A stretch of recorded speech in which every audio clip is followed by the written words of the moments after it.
Hello, my name is Mariah Jones, and this is my audience.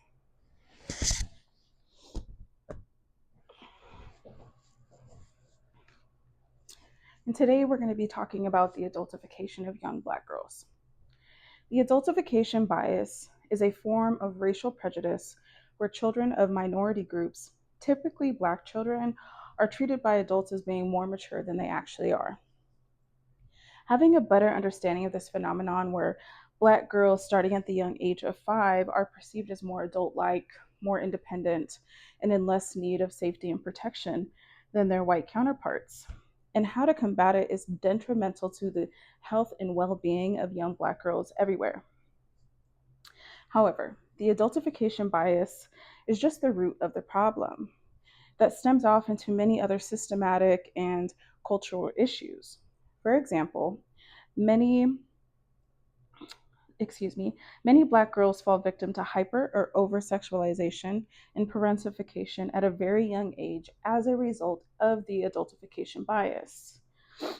This may mean that while there is no difference between the needs of a 5-year-old white girl and the needs of a 5-year-old Black girl, the expectation from each may look very, very different. Were you aware that studies have shown that the adultification bias within our school systems can lead to harsher and more life altering punishments for young Black girls? Let's just sit with that for a moment. That from the very beginning, they already have extra barriers that they have to overcome simply because of the color of their skin. That's a very sad thing to think about. In 2015 to 2016, the US Department of Education found that while Black girls only made up a small 8% of the enrollment for that year, they made up 14% of out of school suspensions. In comparison to their white counterparts, who made up a 24% of the enrollment, but only 8% of out of school suspensions. And this was not to say that Black girls act out more than their white counterparts. But Dr. Blake, the professor of health behavior in the School of Public Health at Texas A&M, and her peer Rebecca Epstein, who was the executive director, or is the executive director, at of the Center on Gender Justice and Opportunity at Georgetown Law, has proven it is due to the adultification bias. At school, the adultification bias can mislead teachers into believing that young Black girls are aggressive, that they are violent, they are loud, and they are disruptors, and they are angry, which then makes them less deserving of participation and their rights as students to a safe and understanding environment in which they are able to receive a proper education.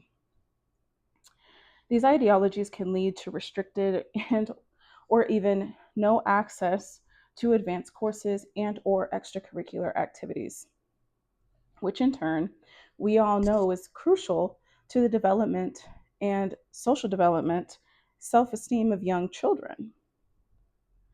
And unfortunately, not only does the adultification bias show up when it comes to education, but the way in which Black girls' physical appearance is perceived by those around them. And unfortunately, Black women and young girls simply can't exist in their femininity because other people see everything we do as being promiscuous or hypersexual.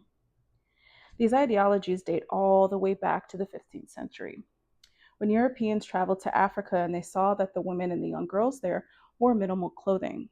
However, they wore minimal clothing because of the heat, because it was so hot, the sun shined so bright. It wasn't because they were attempting to seduce men. And in addition to this assumption that the clothing these women wore was to seduce men, they also hypersexualized their tribal dances. According to historians, at least 58% of enslaved women, were between the ages of 15 and 30. Again, I want you to really listen to that sentence. At least 58% of enslaved women were between the ages of 15 and 30. Sit with that for a moment. Even that sentence in itself refers to young girls between the ages of 15 and 17, to women.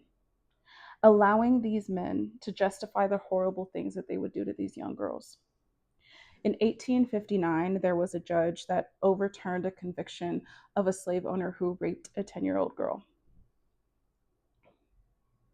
The winning statement for the defense was based on the fact that Black women were innately hypersexual. This led the judge to believe that because of Black women's hypersexuality, that they were to be considered unrapeable in the eyes of the court. In fact, there were no laws protecting Black women.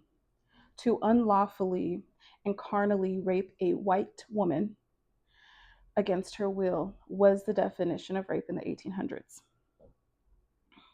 And while the definition for rape has obviously since changed, the ideology that Black women are not victims and are considered unrapeable is still very much alive today and has a tremendous negative effect on Black girls and women.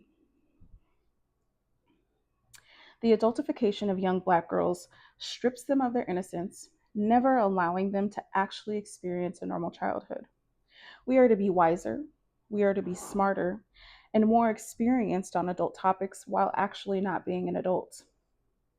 This type of mindset can be very dangerous for young Black girls, considering that 22% of Black girls or Black women had experienced being raped before the age of 18 in comparison to their white counterparts at 18.8%.